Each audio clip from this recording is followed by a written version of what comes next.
Hello, welcome to Taurus Tarot. I'm Joy, and we'll get right to it. So, I was recording this video earlier, and then there was a knock at my door, and I think it was a solicitor, but I felt the need to go check it. And um, anyway, so I've already pulled the cards, and this is what we got. I'm using this deck called the Good Tarot, and I really like it. It's very positive. The pictures are awesome. And so the first card we have here is the Ace of Water, which is in the traditional deck the Ace of Cups. But I really see this seahorse holding this pearl, and I always am brought to, I always hear pearl of wisdom, pearl of wisdom. And so this card for me really is, Ace of Cups traditionally for me is about self-love, right? And this just says to me that, self-love is the pearl of wisdom, that we need to move forward in this world. It's hard to move in this world authentically without understanding self-love. Self-love is so important. If you truly want to communicate love to others, you first need to have that love for yourself, because you can't really truly love others in an unconditional way unless you really know how to love yourself that way. Otherwise, it's just giving of yourself, and not leaving enough for yourself, and you just can't function like that. You just can't. And it came out next to this card, the Ten of Water, which again is like the Ten of Cups, right? And here we have this happy Buddha, and he is just like completely content. He is just totally fulfilled, totally in this place of peace, love, and joy. And it's just like a really great feeling. And when we put these two cards together, it's just really, man, it's just really a great feeling. This energy of just like, this of knowing self-love, bringing you ultimate fulfillment. Bringing you this place of just like really being content and satisfied with life, because you are viewing it through the lens of love, of self-love, for love for self first of all, and then because of that, knowing how to love others. Yeah, and that's really what these two cards are about, and it's a great feeling from this. Then we had the Page of Earth come up. And the Page of Earth is like the Page of Pentacles, yeah? And you see this young boy here. Let's try and get a really good picture here. He is just like this innocent little guy, and he's got like all his tools with him. He's got like this this wand, and this other thing. He's got great little antlers on his head. He's got his fairy wings, and if you look at this card closely, you can see that there's like this little golden tattoo on his leg, kind of like almost like sprouting up from his feet, but it is like the veins of a leaf. And so it just feels like, this guy is of the earth. He really is of the earth. He is one and the same with the earth. And he has this innocence about him where this innocence of like, really believing that anything is possible. Yeah, like as a child, when we are in our world of imagination, we really do believe everything and anything is possible. It's only when adults keep, come and say things like, oh, stop it, that's crazy, or you don't know what you're talking about, or welcome, welcome to the real world, or things like that, right?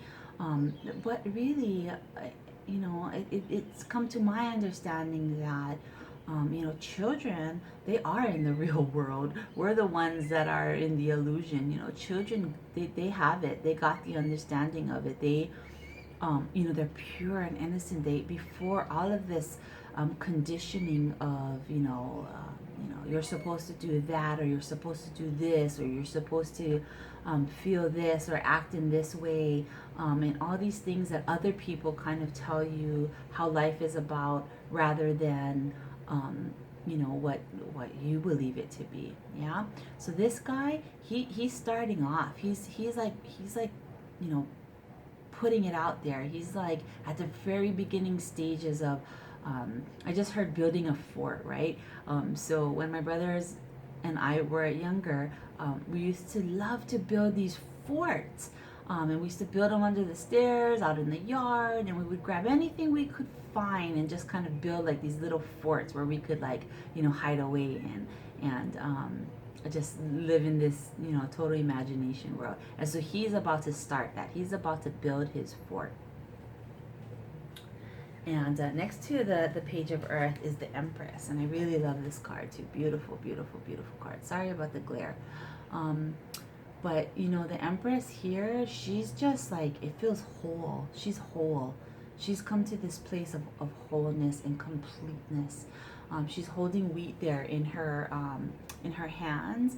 And so there's also this feeling of real nourishment, and how I was previously explaining, and what I still feel from it now is almost like this idea of feeding a baby.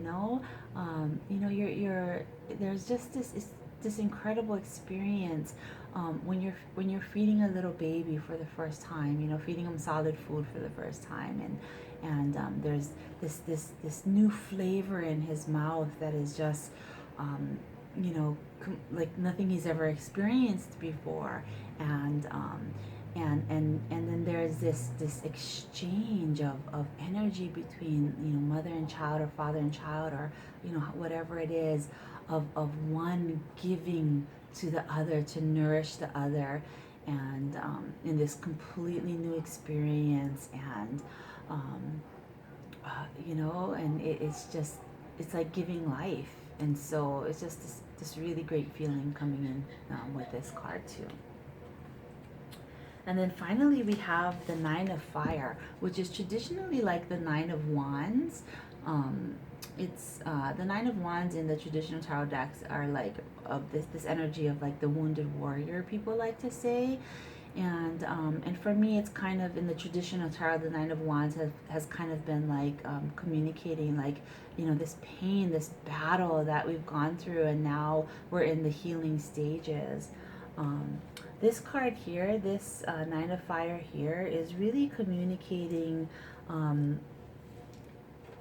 transmutation for me. That's what I was really getting from this card, was this idea of transmutation, of taking some things that might be a little bit difficult and turning it into something beautiful and shining and bright. And so all of these cards together is really saying that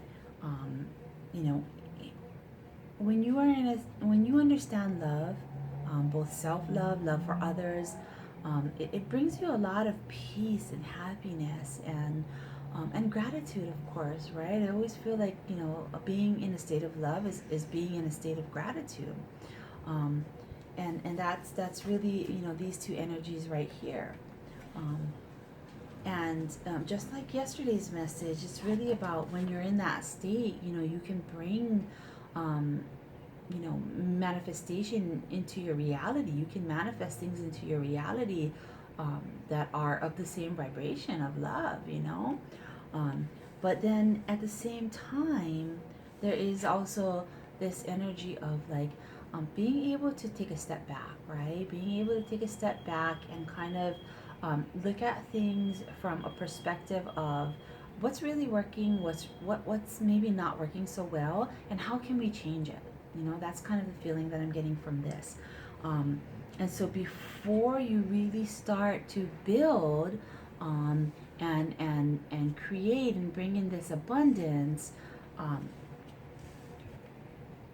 take a step back and take a look at it and make sure it's something that you really want, first of all, right? Because sometimes we think we want things, but they're really not the best things for us, right? And so take a step back And before you start building that, before you start bringing these certain things into your reality, make sure that they're really coming from a place of love, from a place of self-love and a place of love for others. Yeah. Um, and a place of self-love and loving others really is an energy of the same thing, right? Because when we love ourselves, we love others automatically because we are all one, right? When you're one, you know, if you love yourself, you're also loving others. Yeah.